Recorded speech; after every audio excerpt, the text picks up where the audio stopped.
The House That Watches You. A true story from 2011, USA.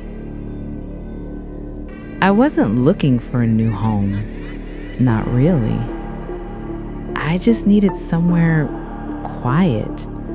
A place where I could finally write again. After my divorce, after everything fell apart. So when I found the old house in Pine Hollow, tucked behind a row of dead trees, it felt perfect. It was cheap. Too cheap. The real estate agent smiled a little too hard when she handed me the keys. She said the house had been empty for years, but the previous owner had left suddenly. When I asked why, she just said, "Some people don't like the quiet." The first few nights were peaceful. The house creaked a little. The wind whistled through the cracks. But it had that old warmth, the kind that makes you feel safe. I set up my writing desk by the front window. From there, I could see the trees, tall, dark, and still.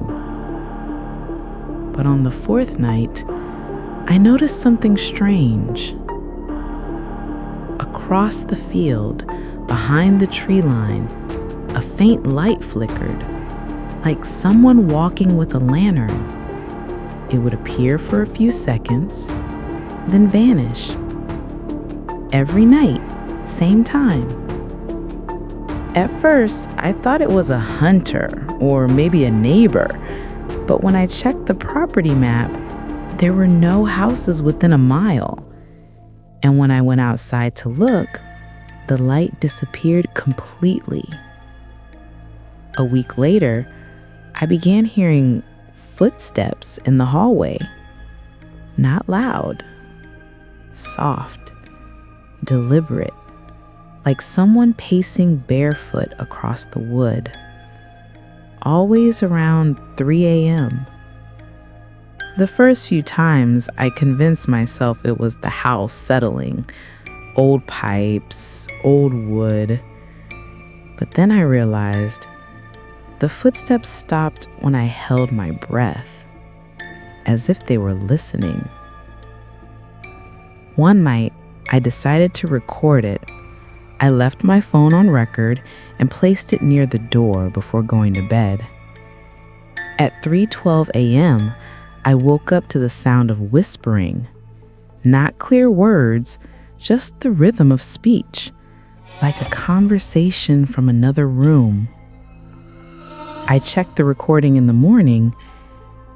There were indeed footsteps. And then a voice, a woman's voice. She said very faintly, "He can't see us yet." I called the realtor. I told her I wanted out. She went quiet for a few seconds, then said, "Mr. Allen, did you cover the mirrors?" That stopped me cold. "What do you mean?" I asked. She sighed. "The last owner, she said the mirrors were how they watched her. That's why she left." I laughed it off at first, until I went upstairs and realized every mirror in the house was covered with black cloth, even the bathroom one. I hadn't noticed before. Maybe I didn't want to. I pulled the cloth from the nearest mirror. My reflection looked pale, thinner than I remembered, but something was wrong. The background, it wasn't my room. Behind me, in the reflection, was the front hallway, and someone was standing there, still. I spun around. Nothing. Empty. when I looked back at the mirror, the figure was closer, right behind my shoulder. I dropped the cloth and ran. That night, I slept in my car. The house windows glowed faintly with moonlight, and in the second-story window, I swear I saw movement, like someone pacing, but I was the only one with keys. I called the police the next morning. They checked every room. Nothing. They said I must have imagined it. But when they left, I noticed something they didn't. On the mirror in the hallway, written in condensation, were 3 words: "Stop looking out." Days passed. I tried to convince myself it was stress, sleep deprivation, but the whispering didn't stop. Sometimes it came from the vents, sometimes from the walls.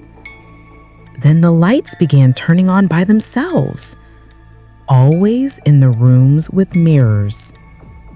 One night, I smashed one. Just one, in the guest room. The glass didn't shatter like normal. It broke inward, as if something had been pressing from the other side. Behind the frame, there was an old space.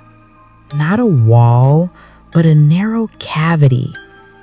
And inside it, a camera. Dusty, still recording. The feed light was blinking. I took it outside, smashed it with a hammer, and packed my bags. But before I could leave, I heard a sound upstairs. The sound of glass cracking. When I looked up the staircase, all the mirror covers were gone.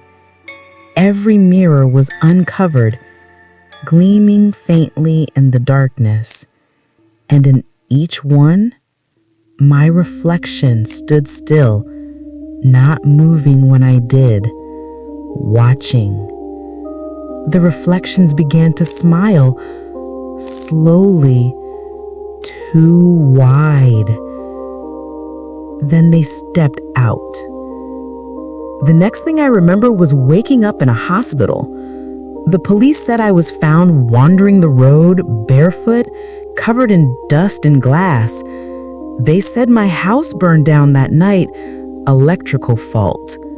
But when I asked them about the mirrors, one officer said quietly, "There weren't any mirrors in that house. Not anymore."